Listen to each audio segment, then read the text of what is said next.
All right, hello everybody. Welcome back to D-Pod. We are on another episode of Basics, and today's episode is on prayer. So today we have Stefan, Vivian, and Genji in the studio. Hello, guys. Hello. Hello. Hi. Hello, welcome. So we're talking about prayer today. And do you guys want to start with a joke? Stefan has one. Oh, no. I didn't think we were going to start with this. Okay. Yes, I have a joke about that involves prayer. So, okay, this is you may have heard this before if you've come in contact with Noah King. I don't know what he's going to say right now. Okay. I just disavow everything this that is very, Stefan's going to say right now. This is very appropriate. Okay, okay. Okay, so there's like a Baptist minister and a Presbyterian, and they go. I don't know if the ministers matter. Anyway, the denominations matter. But they're going golfing, and then the Baptist minister takes a shot, and then he goes way off the mark, and then he says, "Dang it, I missed." And the Presbyterian, the non-G-rated version is that he says, "Damn it, I missed." but anyway, I'll stick with the G-rated. So You just said it, though. yeah. Anyways, but it's just so you get the full effect of the joke. So he misses, and then the Presbyterian minister says, "Oh, Pastor, you should really watch your language. Like, God might strike you down." And he says, "Oh, okay, yes, you're right. Yeah, I've been working on that. I'm sorry. So then they're playing, and then a couple holes later, he just shanks another shot really badly, and he says, "Dang it, I missed." And the Presbyterian minister's like, "Oh man, Pastor, you should really watch your mouth. I really think God will hold you accountable for your words." And the Baptist preacher says, "Okay, oh yeah, you're right. I'm so sorry. I'm really trying to work on this." And then they get to the final hole.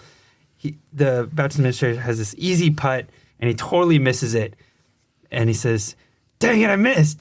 And then suddenly the clouds start rolling in and the sky grows dark and there's these big thunder clouds coming and the lightning forms and it strikes the ground and it hits the Presbyterian pastor, and then a voice from the clouds says, "Dang it, I missed."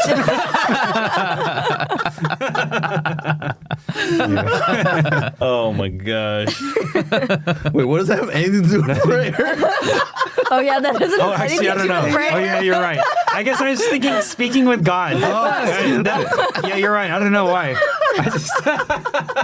That's so funny. Speaking with God. Yes. I don't think he was speaking with God though. God hears you. I don't know. Sure. on that note, let me see if I can recover here. All right, I'm trying to recover. All right, so since we're talking about prayer today, yeah, maybe given that joke, we should talk about what is prayer, and we should just start with that. Like, I think prayer is one of these. It feels, depending on people's background, it can feel a little bit mystical. It can feel like a little bit of a mystery as to what this is, and yet it's very clear. And I think everyone agrees that a believer, a Christian, needs to pray. Like that's a very essential. Like you go through any sort of discipleship course, you become a Christian, like people kind of instructing you on how to live. This will definitely be one of the essential things that they will teach you about and talk to you about. So let's talk about like prayer, like not from necessarily like a theological angle, but like, let's say you were trying to explain that to a friend who's maybe not a believer or maybe a new believer, and you're trying to help them to understand this kind of on a conceptual relational level. Like, what are different ways that you guys might explain this to somebody? Well, I didn't really grow up going to church, so I guess for me it was just talking to God. I guess if God is real, and He's a relational God, and He has a relationship with us and wants to have a relationship with us, then yeah, we should talk to Him. So prayer, one way to think about that is just talking to God.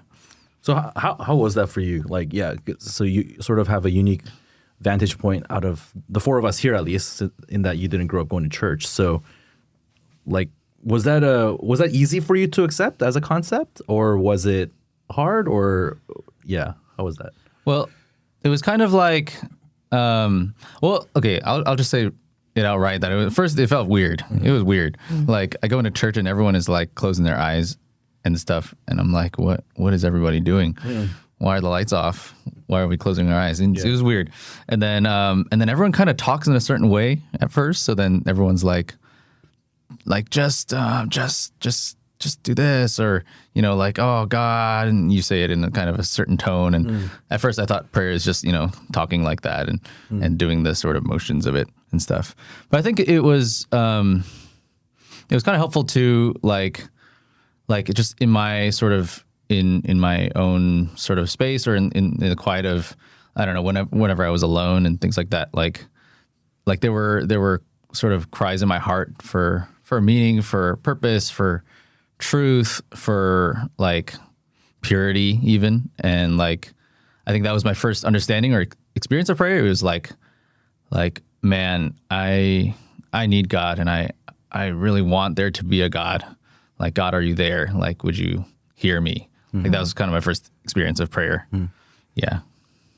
And I guess it was an act of faith, right? Because you're sort of like, okay, this feels weird. I'm just talking. Because at one level, it feels like you're just talking to yourself. Yeah. Right? So, so then, it kind of looks like a crazy person, like, right? Just on the outside, at least, right? And so, yeah, that's definitely an act of faith when you first start doing it. So, okay, yeah. How about others?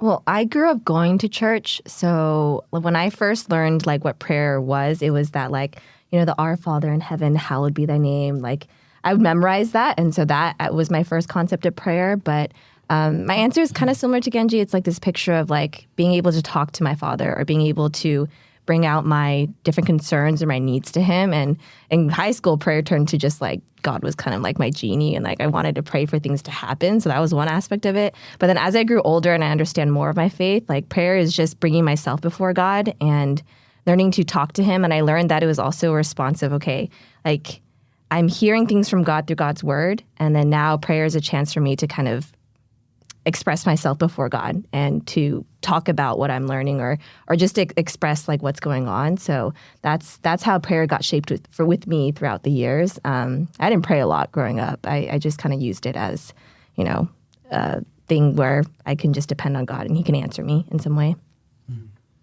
Maybe one thing I would add is just something that I learned once that I thought was interesting. I forget where I heard this, but it's kind of stuck with me. But like, part of prayer is also the act of like listening to God and hearing from him too. Because I think I would always go into prayer with the attitude of like, it's kind of like a one-way conversation. And that's kind of like growing up with prayer, that's kind of how I treated it. Like, bring God like all of my requests and things like I need to say to him. But I think as I've grown in my prayer life, one thing I go to prayer for is to hear from God. Like it's a time where I'm putting aside like all other distractions, and I'm unhurried, and it's just me and God. And so part of what I'm also looking for is to hear from him. And I think that part is hard to really describe, because even, like, I don't know, when people talk about hearing from God, it's like different things. Some people talk about actually like literally like hearing something or getting something.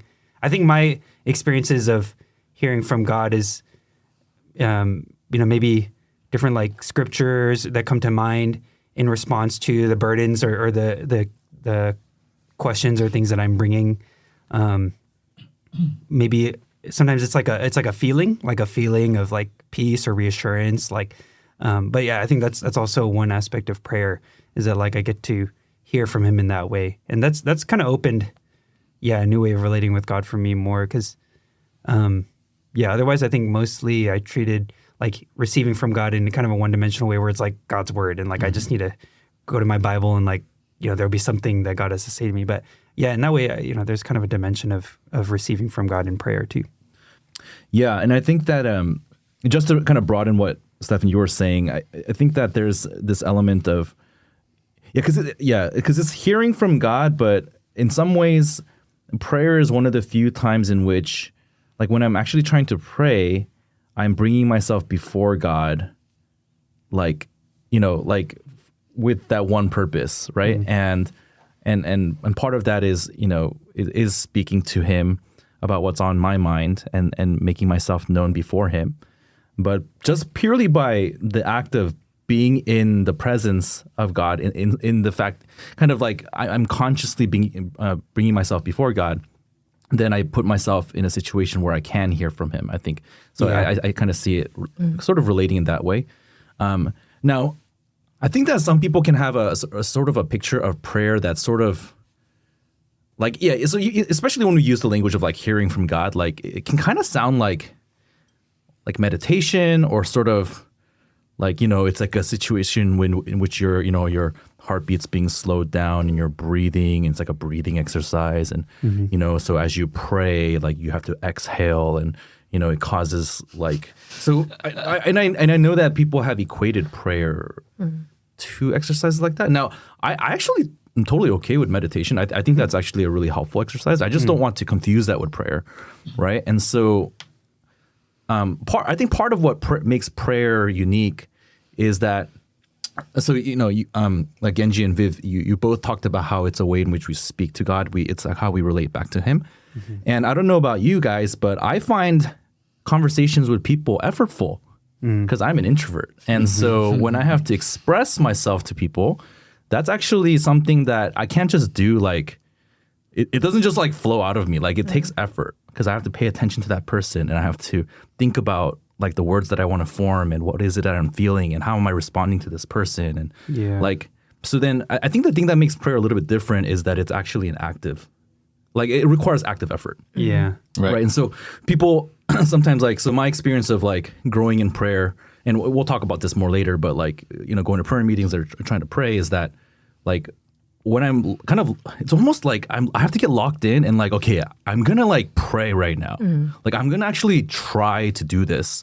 And it requires a little bit of effort on my part to make that a fruitful experience. And generally, if I kind of approach that as sort of like a passive, like, oh, I hope that prayer just happens to me, like it's usually not as good of an experience, at least from my personal experience. So, yeah, so those are some of the thoughts that I'd add to this whole thing about like, what prayer involves. Okay, so so now having said that, let's talk about like, have you experienced any like cool answer to prayers like over the years, like anything that's like from like just everyday things to like really cool, like I don't know, like big things that have happened in your life? Yeah, I got one from Wednesday. Like this past Wednesday? Yeah, this past Wednesday. Wow. So wait, what day is today? Wait. Today's Wednesday. Today's Wednesday. Wait. Oh, you mean Tuesday. Okay, you mean yesterday. Yeah, Wow. yesterday. Okay. All right. Wow. Yeah. Feels like it's been a while. Anyways, Tuesday. So Tuesday, Stefan was babysitting. So usually it's me, Stefan, and Toph who go and do the prayer meeting loading, and we do the setup. And unfortunately, we're not students, so then we don't have access into Harper where we do prayer meetings. So then we need a student to show up to actually let us in. And then on top of that, it was just me and Toph that day. So then we didn't really have enough hands to bring everything from the car to into the room. So then we were kind of struggling, and we were like unloading the car and kind of just laying the stuff on the street and like, hoping people don't steal it. And we're just gonna wait there. The plan was just like, okay, we're just gonna load everything and we're gonna wait until somebody shows up. And then I remember praying like very silently to myself, like, Lord, would you send Luke Walker to come right when we finish unloading all this stuff from this car? Lord, that'd be really nice. And lo and behold, like we finished unloading, and the second, Toph was coming with the last bit of stuff, and I looked over and guess who? It was Luke coming through the door. I was like, thanks, God. That's awesome. Oh, man. Luke is going to enjoy he's gonna this be way so too happy. much that he was an answer to your prayer. Wow, Luke say that. Walker was an answer to prayer. We're never going to hear the end of this. Yeah, maybe I should cut that one out. Yeah, I think so. It's so funny. Okay, well, let me pick at that a little bit. Okay, yeah, because I think that I was so tickled by that when Genji told me about it earlier. But just to play the devil's advocate a little bit, so like someone who's really skeptical might hear that situation and say, but I mean, wasn't Luke gonna come anyways?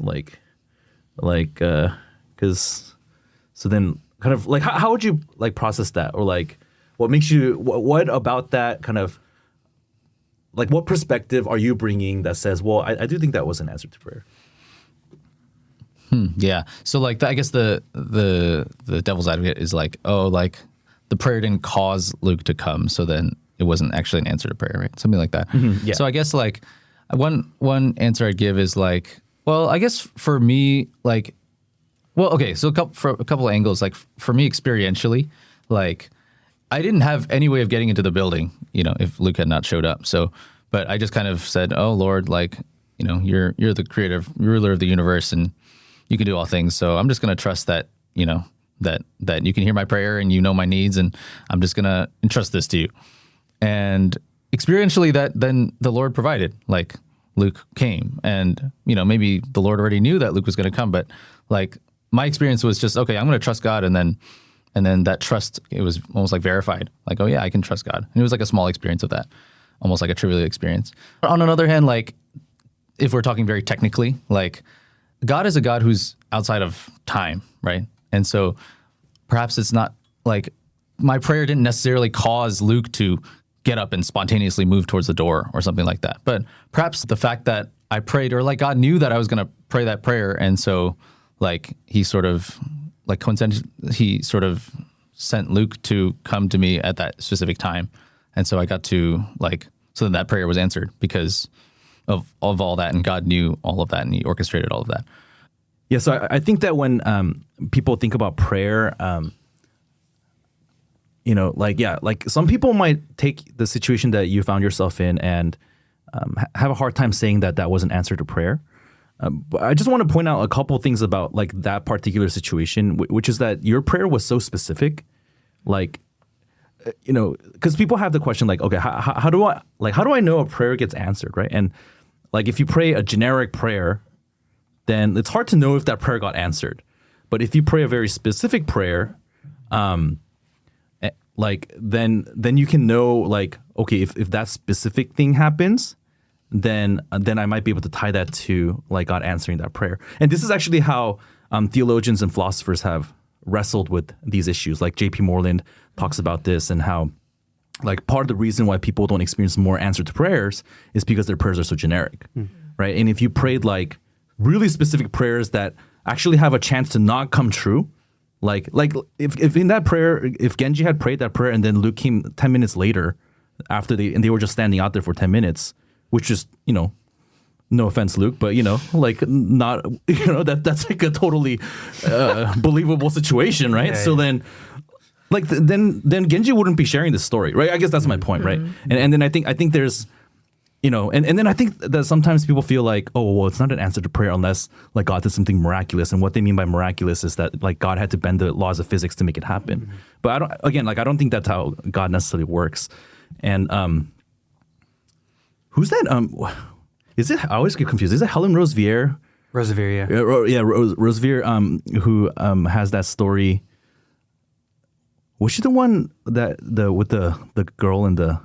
Yeah, the teddy bear. Yeah, the teddy bear story. Yeah, like mailed or something. Yeah, like how like she's with like these kids, and there was this kid there who like prayed for a teddy bear, like because they received these like weekly shipments, I guess, kind of from the outside with like supplies, and they never know what they're gonna get, each week, and sometimes like, it's very few, sometimes there's like a lot. It just depends on what people donated and things like that. And that particular week, this like little girl was like, praying, God, I really want a teddy bear. Could you send me a teddy bear? Right.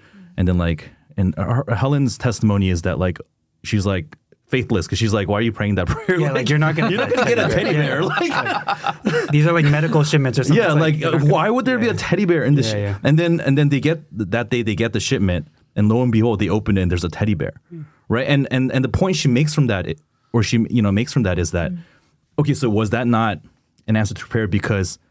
Like, wouldn't God, to kind of Genji's point earlier, like, couldn't God have known that this girl was going to pray that prayer? 3 months ago when that needed to be shipped from, America or whatever it was, wherever it came from. Right. So, like, yeah, the way that God works is mysterious.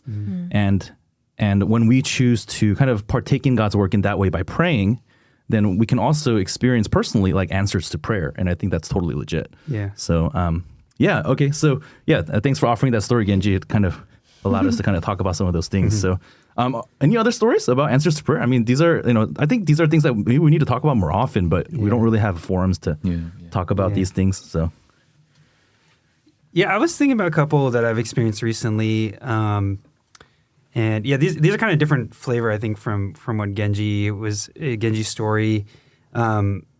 yeah, like I was thinking about like Viv's job, for example, like the providence of that. So she got laid off like pretty abruptly. She was getting like, she was going to get like 3 months, severance. And I think if, so I was praying for her job because I think if we had gone, past that point and she was still unemployed, things would have gotten a lot tighter for us financially.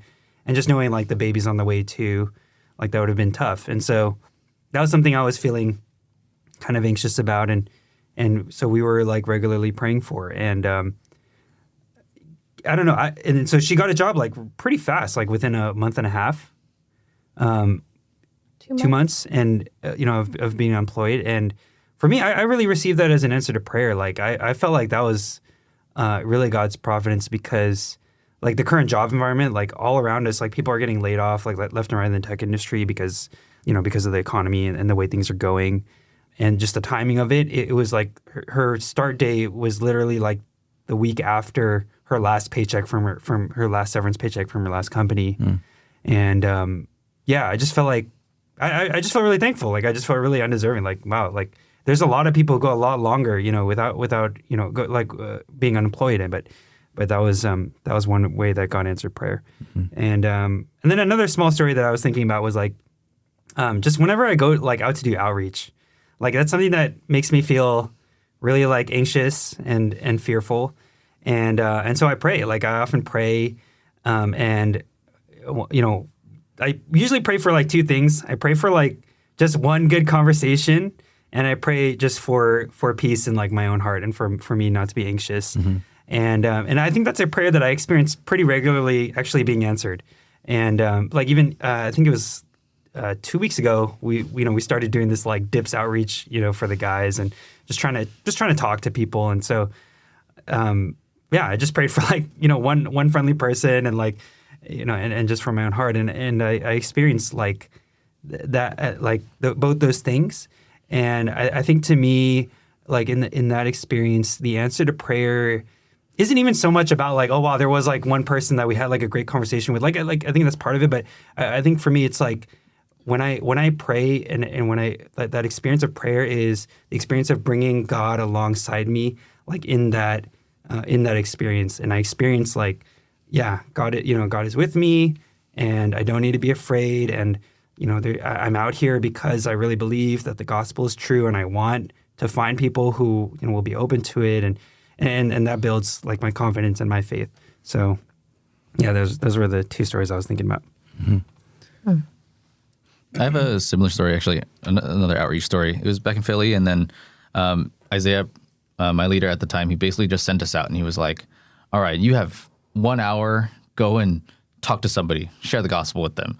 And I went out and I was like super, super scared. I was like, oh my gosh, like, really? Am I going to talk to somebody? And then like someone would start walking towards me, and I'd be like, oh, I'm going to do it. I'm going to talk to him. And then they'd walk by and I'd be like, oh, I blew it. I didn't talk to him. And then it kind of went on like this for like 45 minutes. And I was like, praying, God, like, please, like, what do I do? Like, I don't know what to do.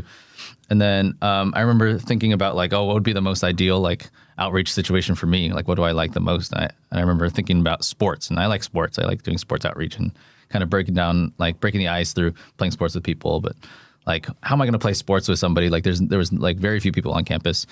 And then I was praying, God, like, send me somebody. God, I'm so scared. Like, God, what do I do? And then I stumbled across a volleyball court. And I look, and there's 3 people playing volleyball on the volleyball court.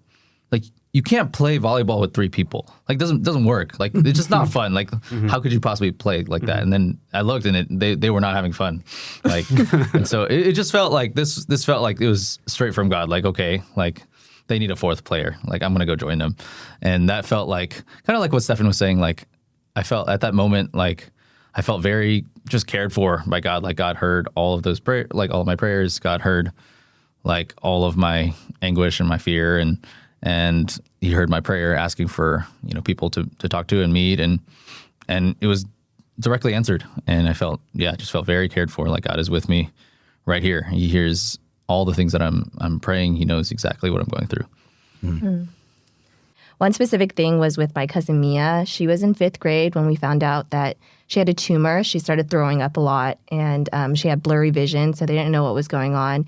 And they found out she had a really large tumor near a really close part of a nerve in her brain, and they couldn't take it out because if they were to cut off the tumor, then it could damage her nerves, and she could be it could affect her cognitively. So the doctors were really worried. And I remember gathering around, it was my sophomore year of college, and gathering around with my life group to really pray for her.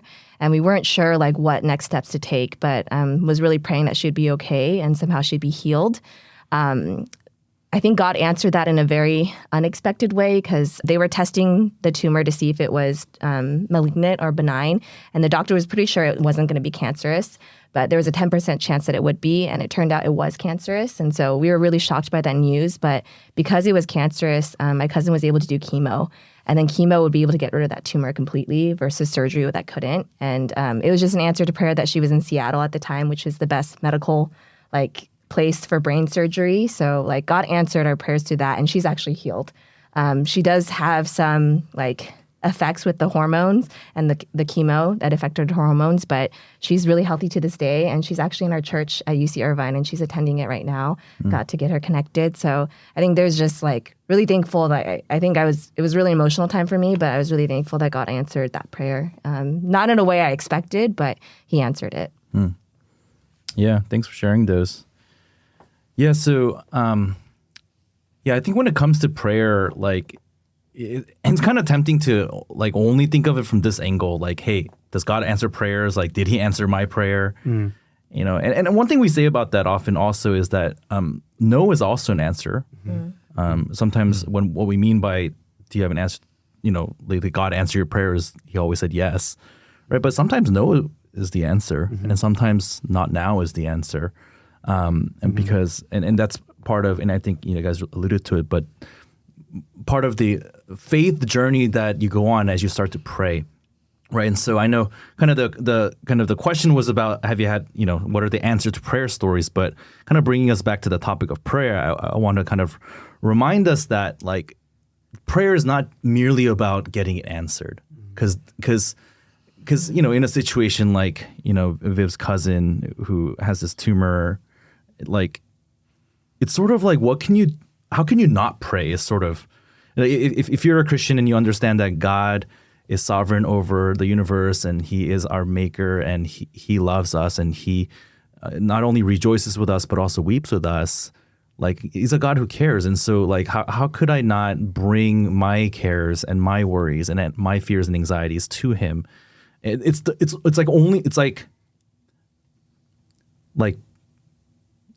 what you would do with any close relationship, right? And in so doing, according to kind of God's will, God answers that prayer in the way that we imagined, or sometimes he doesn't, right? And through all of that, he kind of reveals himself to us. And so, so let's talk about scripture. Okay, so there's a lot of passages in scripture about prayer, but maybe just give us one. Just maybe a verse or a passage that has been instructive for you, just helpful for you in some particular way. So I'll just start. I was thinking about Matthew 6. I mean, Matthew 6 has the Lord's Prayer, and there's all sorts of stuff about prayer that we can learn there. But in particular, I was thinking about verse 7, where it says, "And when you pray, do not heap up empty phrases as the Gentiles do, for they think that they will be heard for their many words." And I think this speaks to kind of my experience of prayer growing up in the church, where I just thought prayer was something that you just learned how to do, and it was about saying a lot of words and being eloquent and sounding really spiritual. But one of the, I think, best advices for prayer that I've received over the years is don't go for a lot of words, go for authenticity. Go for can you mean one sentence in your prayer and really mean it before God, instead of just trying to say a lot of things, and then thus feeling good about yourself afterward. And so I think that verse kind of speaks to that. So I have found that very helpful over the years. For me, it's Psalm 40:17. We actually did DT on it I think last week or week before. But it says, "As for me, I am poor and needy, but the Lord takes thought for me. You are my help and my deliverer. Do not delay, oh my God." And that phrase, "As for me, I am poor and needy, but the Lord takes thought for me." We went over this my first year out of college, and that's around the time I was beginning to learn how to pray more. But it was a life group time, and we got to this verse, and it just, my mentor at the time was like, yeah, aren't we all just very poor and needy? Like, what are the ways that you feel poor and needy? And then we got to list it all out. And then afterwards, I think that there's an experience of, wow, I am this way, and what do I do with that? I think I tend to like be really insecure, or I tend to shame storm about the ways that I am. But then through that, I kind of learned I should learn to bring this before God. And so that's how my prayers became. Like, it became a chance for me to bring the ways that I feel poor and needy, whether it's because of myself or situations that are happening around in my life that I don't know what to do with, but I can learn to bring that before God. And so I just began to practice that. And it was hard, I think, but like being able to bring my heart before God and just say that, God, I'm poor and needy, but can you meet me here in this place? And getting to converse with God like that. That was very sweet and precious to me. Yeah, and just to kind of add a thought onto that, like, yeah, the Psalms, like, you know, the Psalms are songs, and also they're prayers. And so I think a lot of also how, like, the psalmist expresses things, I think it teaches us that, oh, wow, that's something I can express before God. And so it kind of voices maybe some words that we need to learn to say to God as well. So yeah, Psalms are good. I can go. Mine is from Philippians 4. It's this chunk from 4 to 7, but I'll just read a bit of it. It says, "The Lord is at hand. Do not be anxious about anything, but in everything by prayer and supplication with thanksgiving, let your requests be made known to God." So a couple things. First is, do not be anxious about anything, but in everything by prayer and supplication. So like we can offer everything up to God, everything that causes us fear, anything that causes us anxiety, like anything that we're going through, like God is our Heavenly Father. He would love to hear about it. And we can offer all those things up in prayer rather than just kind of stew in our anxiety and just kind of try to, I don't know, like figure out on our own. Like we can offer it up to God in prayer. Second thing is with thanksgiving. So yeah, like I think there's, I wasn't sure why that was in there at first, but I think just experientially, it really, really, really helps to have Thanksgiving in there. Like one experience I have was like praying for my parents, because yeah, they're both not Christian, and then I was praying for them to become Christian. And I was like, oh Lord, like, would you help them to become Christian and also change all these things about them because I'm really annoyed at them right now. And then I saw the with Thanksgiving part, and I was like, but I'm thankful for them for this and this and this. Okay. And it changed the tone of my prayer a lot. Mm-hmm. Yeah. So. Yeah, that's important. Mm-hmm. Yeah, I don't know. I mean, there's so many good passages about prayer, but I don't know why this came to mind. Like the picture of Nehemiah praying in the book of Nehemiah, and like the story is, you know, he's a cupbearer to the king, and but he's filled with this grief about the condition of Jerusalem. So he's exiled, and so he wants to go back, and so he's making this really scary request, and then in verse. He's about to make this really scary request, and then in verse 4, you know, the king addresses him and says, you know, what are you requesting?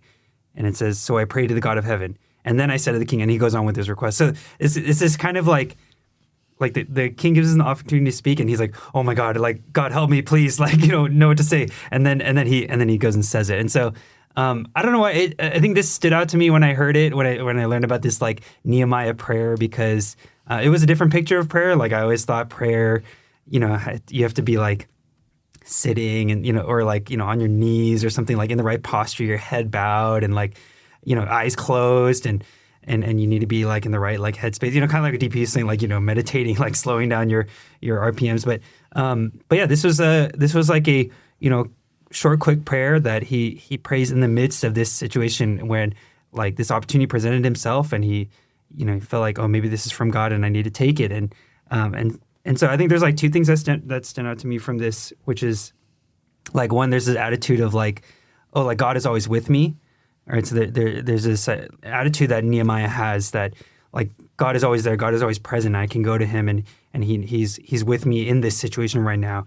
And then there's also that attitude of like, I'm always before God, right? Where like in anything he's doing, you know, it's not about just like his savvy or like, but he's always, God, he's living before God.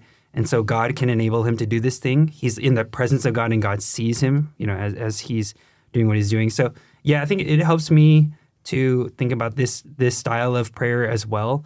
I mean, obviously, like with wisdom, right? You can go to the extreme and just like constantly be like, "Oh, God, do this for me. God, do this for me." Right? Like that would be the bad extreme. But yeah, that attitude of like kind of always walking in the presence of God and seeing yourself that way, and so like at any given moment, like yeah, you can kind of converse with God, or like you have this awareness like God is present and with you in what you're doing. Yeah. So yeah, I think that's a good segue into maybe like talking about different kind of methods of prayer or contexts in which we pray, because everything from kind of the Nehemiah, like just shoot up that prayer to God, like just right before something stressful is happening, and God, please help me in this, and kind of something that you do in your mind like that really quick, versus like sometimes like the other extreme, like we go to like prayer retreats sometimes, and we do like a whole day where we're kind of removing ourselves from the day to day, and we go to scripture and punctuate that with prayer, and so there's that, and then there's sort of individual prayer, right? Like the pray in secret, like it says in Matthew 6, right? Don't let other people know. Kind of that secret prayer life with God. There's that aspect, and then there's like corporate prayer. Like and by that I just mean like gathering to pray, praying in the same room with other people, often over the same like prompts or the same kind of prayer topics. Right?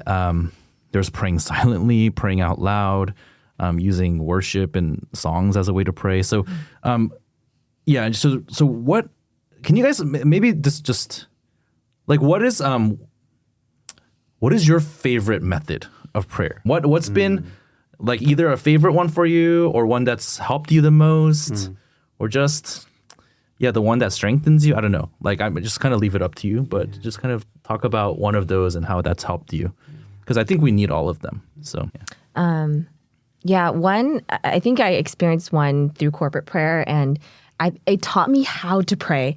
I remember this was actually my senior year of my 4th year of college, and I didn't really go to a lot of prayer meetings, I'll be honest, and then I didn't have my own personal prayer life. But so it was crucial learning to like pray in a context with people. But I think one part that really stood out to me was when. Because we had a Grace Point prayer list where we got to pray for different people throughout our church, and getting to hear other people's prayers on how they prayed for people, and specific with their context and understanding what they're going through. I was like, wow, like if I were to pray for that at the first, I think I would just read the line and just be done with my prayer. But they really thought about the person and really learned to pray for them that way. So I think through there, I learned how to care for people and bring other people's requests before God and learn to intercede. So that was an aspect of corporate prayer that really helped me be able to actually learn to care for people, learn to know what's going on in people's lives, and learn to pray for those specifics rather than just praying kind of a generic prayer, or God, would you help them? Or God, would you heal them? So I really enjoyed that. And it was like with my life group, or we would just pair up and pray during prayer meetings. But that really enhanced my prayer life, like in one aspect of my prayer life. Yeah.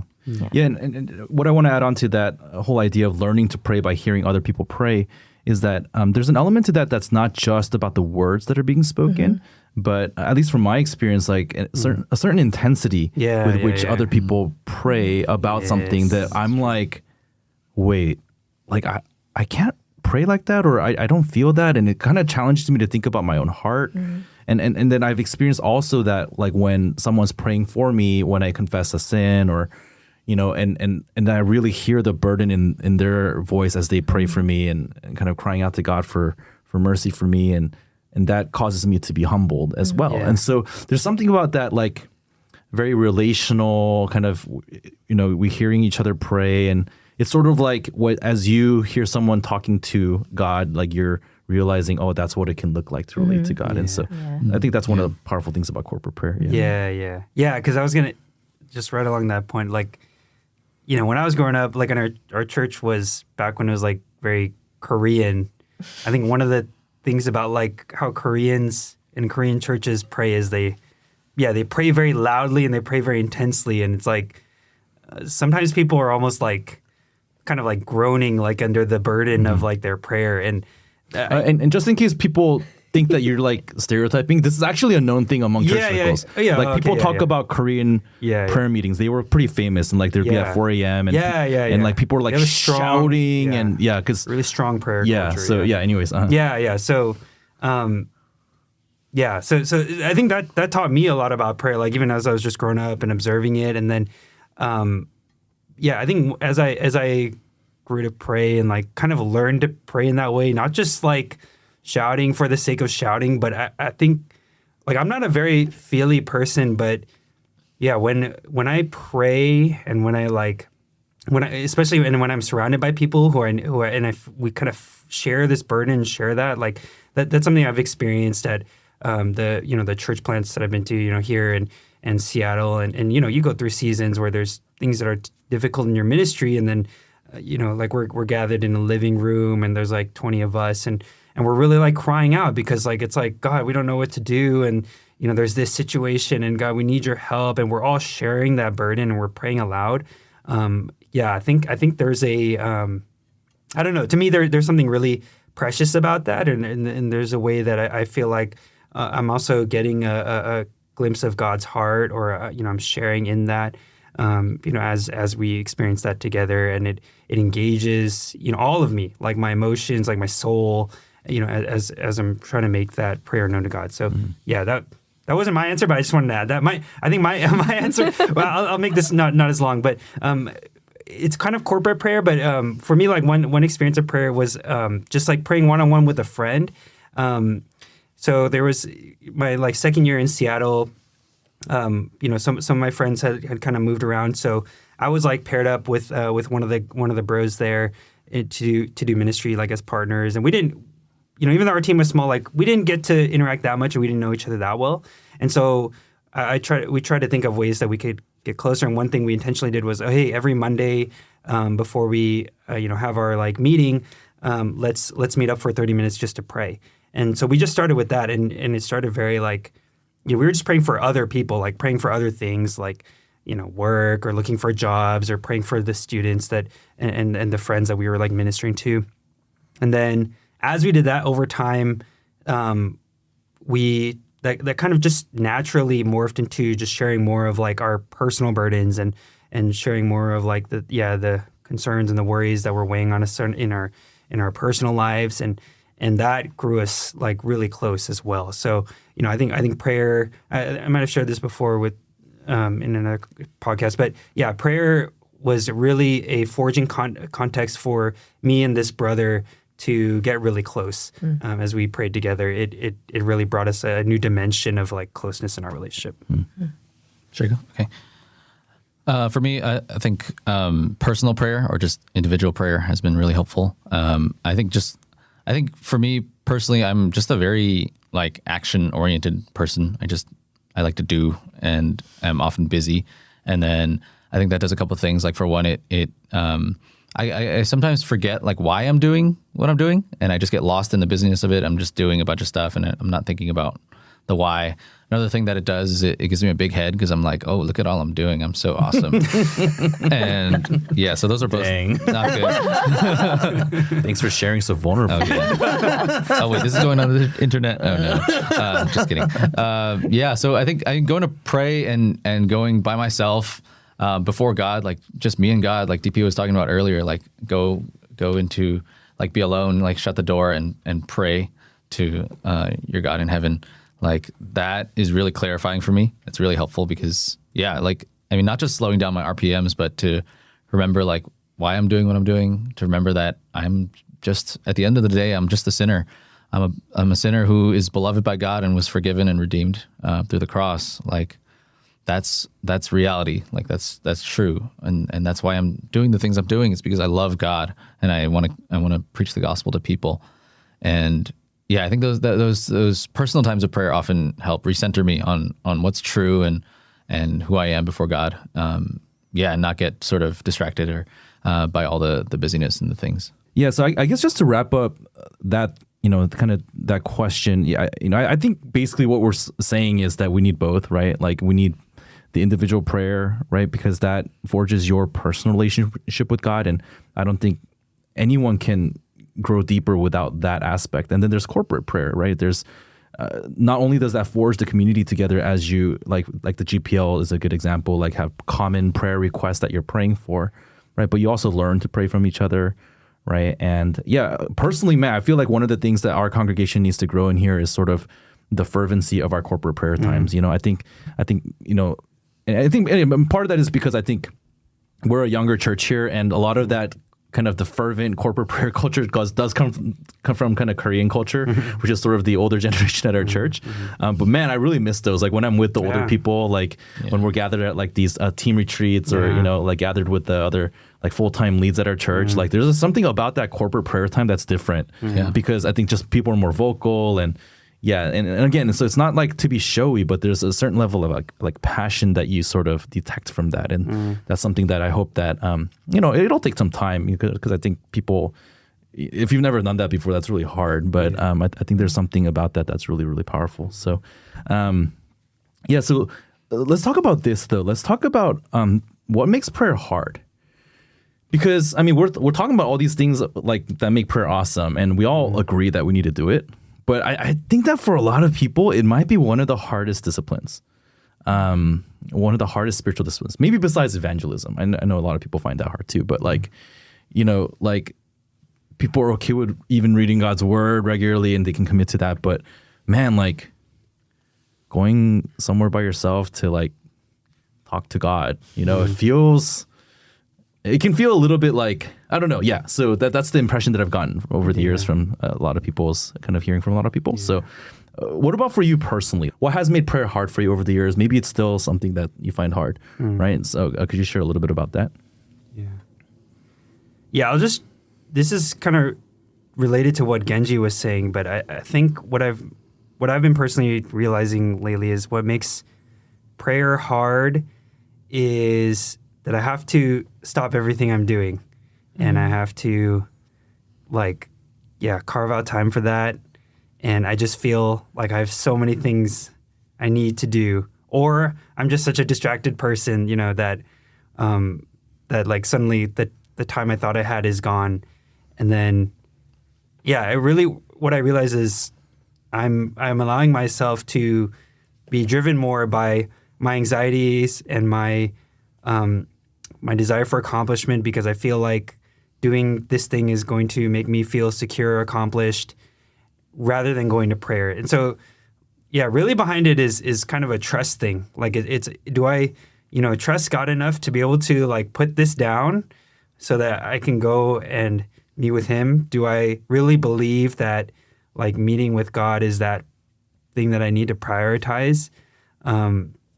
So that, over X, Y, and Z that I feel like I need to be doing right now. And so, I think that's kind of what's underlying the battle. It's just like, just feeling busy, feeling like, the excuse is always like, for me, it's always like, I don't have time, or like, like I forgot, like I was doing this and then I was doing that. But that's just endless. And I think for me, it really is a trust exercise to say, like, I could do more for this right now, but, I'm going to, I need to meet with you first, where I need to have this time with you.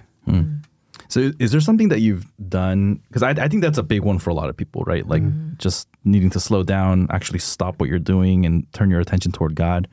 Like, is there something you've done that kind of has helped you with that over the years? Yeah, honestly, there isn't like one sure thing that's worked for me. It kind of depends on the season and like, what my schedule is like. And so I've just tried like different things. Sometimes it's, so I think the thing that works for me the best is mornings. Like if I can get to it in the morning, that is the best. And so, there was a long period of time where right after devotions, we did our devotions for like 30 minutes before the workday starts.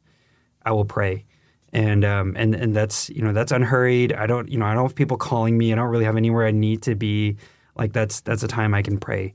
And then I think that now that I start going to the office, like sometimes it's like on my commute, I try to do that. But that's probably the thing that has worked the best. And then the other thing is, the other thing is like, at night, that's also something that I can do like before you sleep. So just finding these like pockets of times where I know I'm going to be unhurried, where I know I don't necessarily have anything on my calendar, and then setting a hard stop and saying, I'm going to put everything down and do that. So that's one example, just carving that out. Yeah. Yeah, I think, so when I think about my biggest struggle in prayer, I think it's related to what you're sharing, but for me, it's also that once I even have that time, when I start praying, suddenly I remember like 18 things I'm supposed to do. Yes. Like, I don't know what it is. And I think that it might be like partly like how Satan gets us to not pray, because I'm like, suddenly I can get really productive when I'm trying to pray, which is exactly what the opposite of what I need to be doing. So it's been, honestly, guys, it's just been a struggle over the years. Like, it's still a struggle for me. So different things I've tried is like just have like a paper, or because I try not to have my phone when I'm trying to pray, because I think that's another distraction. But like I need to like just jot those things down so that I can get back to praying. And so I think the big problem is that my mind is hyperactive, and so then when I'm trying to have that moment of kind of silence and turn my attention toward God, like suddenly my mind just, I can't silence my mind, even though maybe the surroundings around me are silent. So the other thing I've tried, which has been really effective when I do it, is I actually write out what I want to pray about first. Like, so I'll start. So if I'm praying for, let's say I have a 15-minute slot to pray, then I'll maybe spend the first 5 minutes just writing down bullet points of things that I want to pray about like that day. Yeah. And then I'll just go through it. And that kind of making it a little bit more methodical helps me to kind of stay focused. Yeah, because I think the mind wandering is a big struggle for me when I'm praying. So Yeah. I remember you making us do that, and I found that really helpful. But I'm too lazy. I haven't implemented it. Yeah, that's the thing. I was saying about the active effort thing. Because it's really that. Like, so I've experienced fruit in prayer as much as I'm willing to put in a little bit of like effort to actually do it. And so that is a great tip. That has I learned that from Pastor Ed, right, or something. But I found that really helpful. Yeah. I plus all of that. One aspect that I found hard, it's kind of what you were alluding to earlier, DP, where you said once you even pray, but then it's like staying engaged and staying focused with your mind. That's challenging. And a couple of things that I do to kind of help me with that. Sometimes I borrow other people's words. So that's one aspect, whether it's the Psalms or like there's other prayer books out there. Ruth Myers has some, there's John Braley. And I use those words if I feel stuck, and that helps me. A second thing is I start with the same type of prayer at the beginning of my prayers. So I know sounds trivial, but it's like I'm praying to God. Like I'm not just saying words into like the distance, but I'm actually praying to God. And so I think what that means to me is that like I actually say like, God, you're the creator of the heavens and the earth, and you made everything, and you made me personally. And I make that personal connection to be aware of the fact that I'm speaking to God. And I think that does something to me. I think it slows down kind of like my thought process. It slows me down and it puts me into a posture of prayer. And then the third thing is I like to practice focusing by running, like not while I pray, but this act of running, why I like to exercise is because it forces me to mentally and emotionally not give up. Because when I run, I want to stop running, but then like I have to say that, no, I'm going to push through. So then somehow that translates to prayers or like doing something with focused intensity. I carry that over. So there's like a mind, body, spirit that kind of collides together with that. But I found that really helpful to just push through. Yeah. So I think the kind of maybe the lesson that we're saying out of all of this is that like prayer, like when we talk about what prayer is, it feels very abstract and, like it feels very spiritual. But what really helps prayer is all these like really specific things. It's like very practical, because what defeats prayer is like, our busyness. What defeats prayer is our phones and our attention, or just our inability to like focus, right? Like I think just grasping onto one of these like practical things, I think will help a lot. Can we talk about this real quick? What was like a really kind of a time in your life when prayer was really sweet and powerful to you? Because I think there's ups and downs that we go through with regards to prayer. Like I wish we always had consistently awesome prayer lives, but I do think that there's maybe particularly seasons where we experienced prayer being especially powerful or really personal, and we really kind of our relationship with God grew really sweet through that. So anything come to mind for you? Yeah, I can go. Mine was from when I was at Philly, and I think that was my first year of church plant life, and like coming from a really big church, established, and like feeling kind of strong from that to moving to this totally unestablished church. It was, just, I don't know, 10 of us on that one campus, and I just felt really weak all the time, and I felt really anxious, and I think outreach in particular made me feel really anxious while I was going out there, and kind of my emotions were kind of all over the place, and it just felt like a tumultuous time. And so it was around that time where our leader Isaiah urged us to pray, and we read this book called Fresh Wind, Fresh Fire, which is really good, and I would urge all of you guys to read that because it's really good for good book on prayer. And I just made this commitment to pray 15 minutes a night, and those times were really sweet because I just felt like I can bring all of those anxieties and feelings to God, and I could just remind myself of what is true, and just stop all my sort of harried activity and calm my emotions down, and just just remember that who I am before God.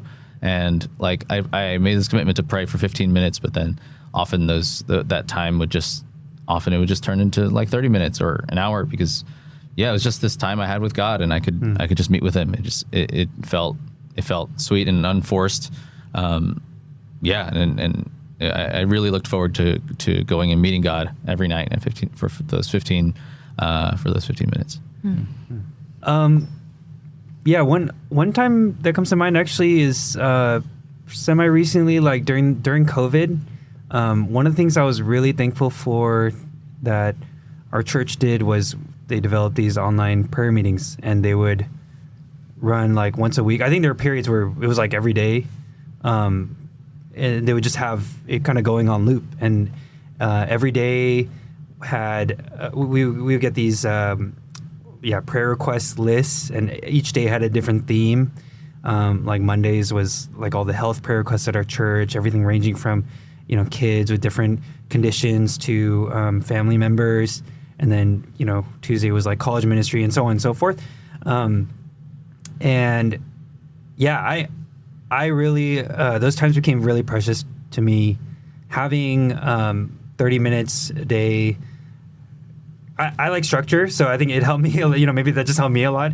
Just having 30 minutes a day set aside, praying, and then sharing those prayer requests being shared by the church. And then what was especially sweet, which I'm really thankful to God for, is we also being able to connect that with times when those prayer requests would get answered. We would pray for baby Paul from Seattle, who was having hearing loss issues, and then we pray for like certain appointments that they needed, or care to get approval, or a certain operation to go smoothly.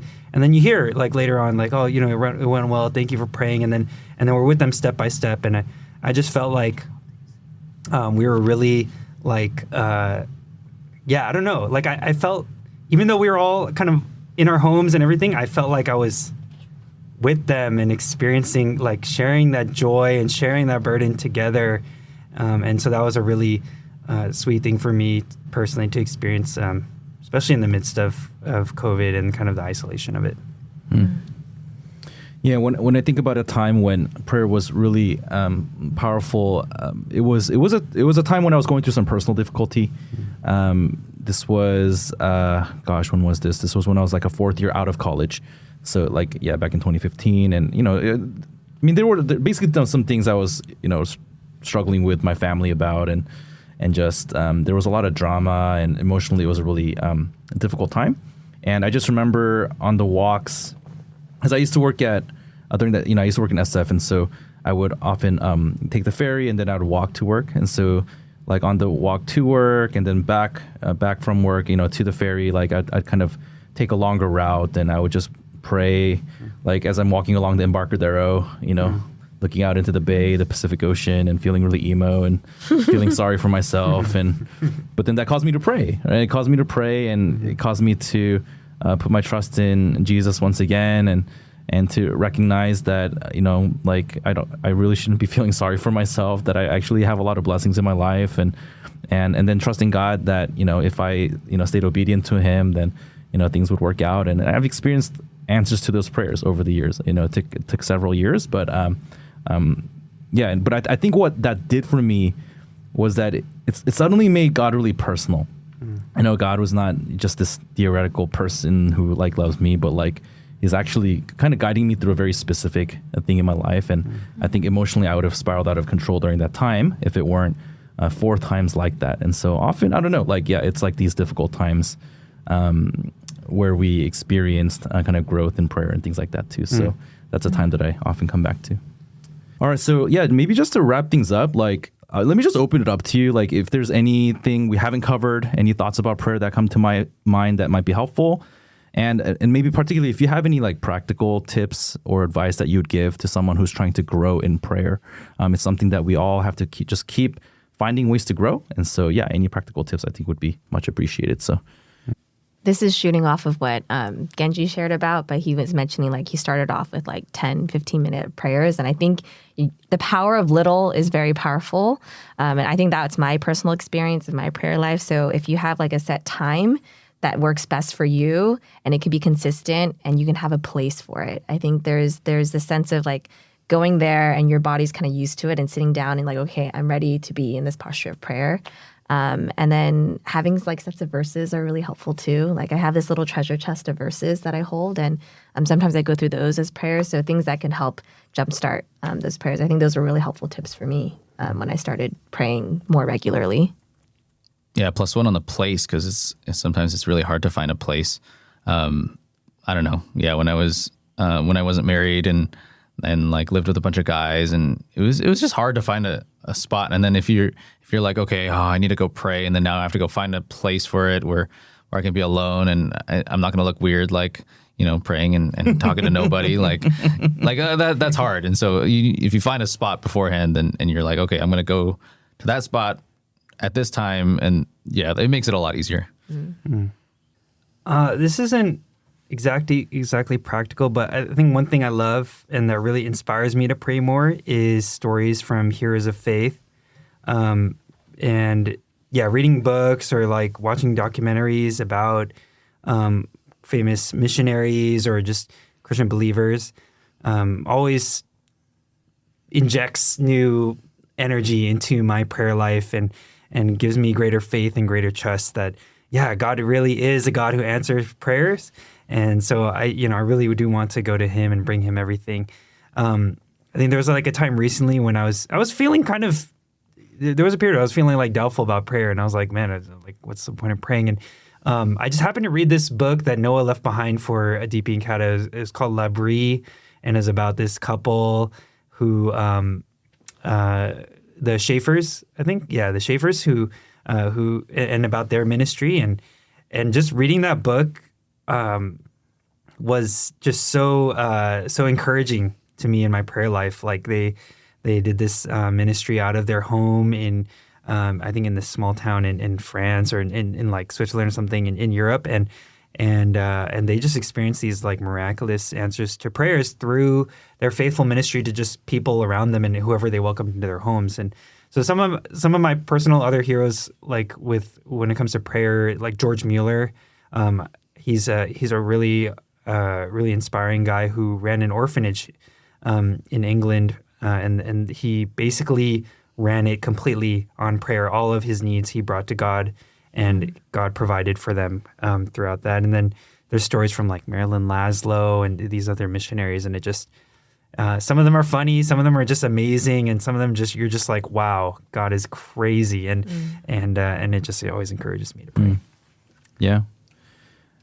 Yeah, I think for me, I think Viv said this earlier, but it always helps to borrow the words of other people. And so I'd like to pray through the Psalms. That's my most basic prayer habit. And so then I try to like, because like if I try to do it sequentially or, sometimes it's hard or like I don't remember, like, I like lose track or something. So I just do it by the day of the month. So like, if today is May 3rd, like what I would do is I would go to Psalm 3. right? And then I'll scan through it, or then if I'm not really feeling the verses there, then I'll go to Psalm 33. I'll just add 30 because there's 150 Psalms. So then you can actually times it by 5 all the way up to, 123, right? So you're going to have like 5 options to choose from, right? And generally like one of those will at least get me going. So, you don't have to pray through the entire Psalm or anything, but just it'll give me some of the words or some of the ideas that maybe that God can use to kind of speak to me in that situation. And then the just other practical stuff that, we already said, but, I really try to be at a place where I don't have my devices, and like to our Tuesday prayer meeting, like I don't bring my like laptop and iPad to that. Like I just bring I bring my phone because just in case someone has to contact me about something. But then I just bring a Bible, and that's it. And I think just being away from the even presence of my devices like clears up my mind. And there's a lot of research that shows that too. So but prayer, it's essential. It's a basic discipline, and it's something that we're I think all gonna continue to grow in for the rest of our lives. So thankful for you guys just sharing your experiences on this. And I hope people find it helpful. Yeah. All right. That's it. Yeah. All right. Thanks everyone for listening to this episode of Deep Pod. We will continue the basic series. And if you have other basic things that you want to know about, my email, so you can let me know. All right. See you guys. Bye-bye.